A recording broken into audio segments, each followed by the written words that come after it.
तो मैं सारी तरह की एंकरिंग करता था, कोई ऐसी मेरी स्पेशलाइजेशन तो थी नहीं। तो मेरे एक बॉस ने मुझसे कहा कि तुम्हारी क्या स्पेशलाइजेशन है? मैंने कहा सर मैं तो सब कर लेता हूँ। तो उन्होंने कहा भाई सब तो कर लेते हो, किसी चीज़ में मास्टरी तो होगी। मैं सर सब में मास्टरी है अपनी। तो उन्होंने कहा कि गुरु ऐसा है, सुनो आगे नहीं चल पाओगे इससे, कहीं मास्टरी बनानी होगी। मैंने कहा सर किस में बनेगी? बोले क्रिकेट में बनाओ। मैंने क्रिकेट का सीन ही देखा था तब तक। मैं तो अपने घर के बाहर क्रिकेट नहीं खेली थी आज तक कि बॉल तेज लग जाती थी। तो मैं घर के अंदर वाली क्रिकेट खेलता था, केवल अपने भाई के साथ जितनी खेली थी। तो मुझे लगा क्रिकेट पे एंकरिंग करना। मैंने कहा यार अच्छा चलो मैं सोचता हूँ, कोई बात नहीं। अभी उन्होंने मुझे ऑफर दिया ही था, उसके 2 दिन बाद अचानक से मेरे पास कॉल आया कि आज शाम को तुम्हें क्रिकेट का शो करना कपिल देव के साथ। Kapil Dev was the guest. अब उससे बड़ा तो आदमी था नहीं उस वक्त हिंदुस्तान की क्रिकेट में कपिल देव से। तो कपिल देव के साथ बैठ के क्रिकेट का शो करना, ऐसे आदमी को जिसको क्रिकेट का सीन ही आता हो, वो क्या करेगा? मुझे लगा आज तो हो गया, नौकरी खत्म। आज ये आधे घंटे के शो के बाद तुझसे बुला करेंगे भैया ऐसा कुछ ना आता तुमको, तुम अपना वहीं करो, पर्दे के पीछे रहो, वीडियो एडिटिंग करो।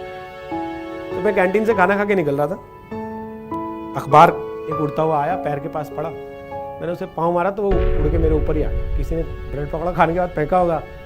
तो उस पर रवि शास्त्री का कॉलम था, कायदे से 2-3 दिन पुराना ही अखबार था, और सबसे अच्छी बात हिंदी में था। तो वहाँ कैंटीन से न्यूज़ रूम तक जाते जाते मैंने पूरा पढ़ लिया, और पूरा पढ़ने के बाद मुझे लगा अच्छा तो मुझे काफ़ी कुछ पता है क्रिकेट के बारे में, इस पर तो मैं कर सकता हूँ। तो शाम का आधे घंटे का जो क्रिकेट का शो था, मैंने वो पाजी के साथ बैठ के किया।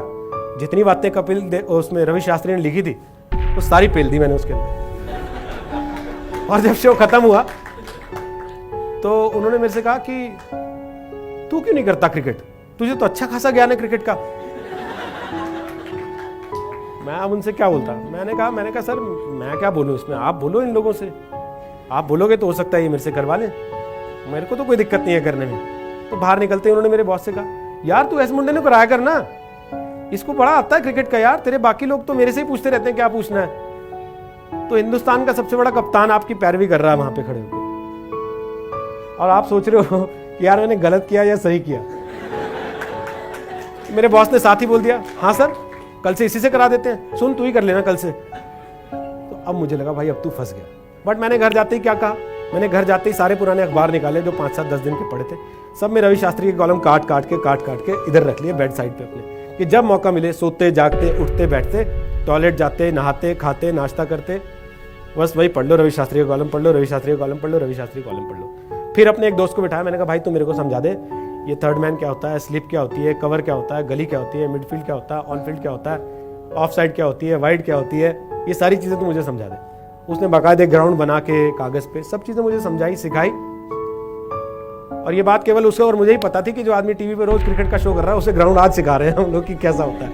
पर मैंने वहां पे हौसला नहीं छोड़ा, वो रवि शास्त्री के कॉलम पढ़ पढ़ के ही 2 दिन 4 दिन 6 दिन 7 दिन 8 दिन 10 दिन मैंने 8 साल क्रिकेट के शोज किए, वर्ल्ड कप क्रिकेट कवर किया, दुनिया भर के देश घूम लिए क्रिकेट के, जहां जहां क्रिकेट मैच होते थे वहां कवर करने जाता था।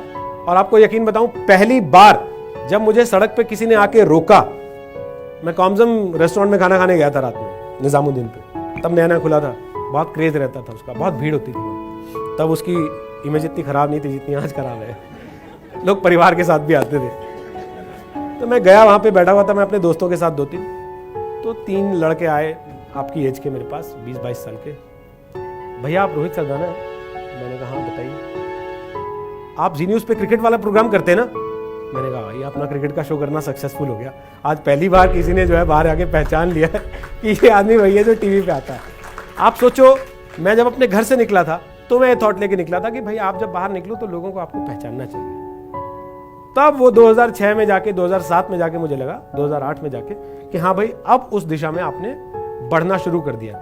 अगर मैं पहले दिन उससे कह देता कि सर मेरा तो क्रिकेट में कोई ऐसा है नहीं इंटरेस्ट, मैंने कभी जीवन में क्रिकेट खेली नहीं, जैसा हम आमतौर पर करते हैं, कोई अपॉर्चुनिटी आती है हम उसको अपने उस पर टेस्ट करते हैं कि भाई हम इसके साथ कितने कंफर्टेबल हैं, और हम फाइनली उसको डिनाई या एक्सेप्ट कर लेते हैं। वहां पे आने के बाद वहां क्या होता है, वो अपॉर्चुनिटी जब हमारे हाथ से चली जाती है फिर हम बैठ के रोते हैं कि यार मौका आया था चला गया। किसी और को मिल जाता है, वो उसको एक्वायर कर लेता है, वो उस पर अपनी अचीवमेंट्स गेन करता है और फिर आपसे आगे बढ़ जाता है। आप वहीं के वहीं खड़े हुए देखते रह जाते हो। आप बाद में कहते हो जैसे वो शाहरुख वाली फिल्म थी चक दे, तो बाद में कई हीरोज़ कह रहे थे हाँ वो मुझे रोल ऑफर हुआ था, मैं उस वक्त कर नहीं पाया क्योंकि मैं बिजी था। भाई शाहरुख खान ने कर लिया और चक दे इतिहास बन गई, है ना। दंगल आमिर खान ने कर लिया, वो इतिहास बन गई। ऐसी कितनी फिल्में आपको मिलेंगी जहां पे एक हीरो कर लेता है, वो इतिहास बना देता है, और बाकी के लोग बाद में आके कह रहे होते हैं एक्चुअली ऑफर तो मुझे ही की गई थी लेकिन मेरे पास टाइम नहीं था। भाई तब तेरे पास टाइम नहीं था, अब तेरा टाइम खराब हो गया इसी वजह से। आप लोगों को मेरा यह सुझाव है कि जीवन में जब भी कोई ऐसा मौका आता है, कोई अपॉर्चुनिटी आती है, कोई ऐसी चीज आती है जहां पे आप हो सकता है उस समय उसके मास्टर नहीं भी हो, उसको डिनाय मत करो, उसको धक्का मत मारो, उसको लात मत मारो, उसको पकड़ो, अपने आप को जज करो।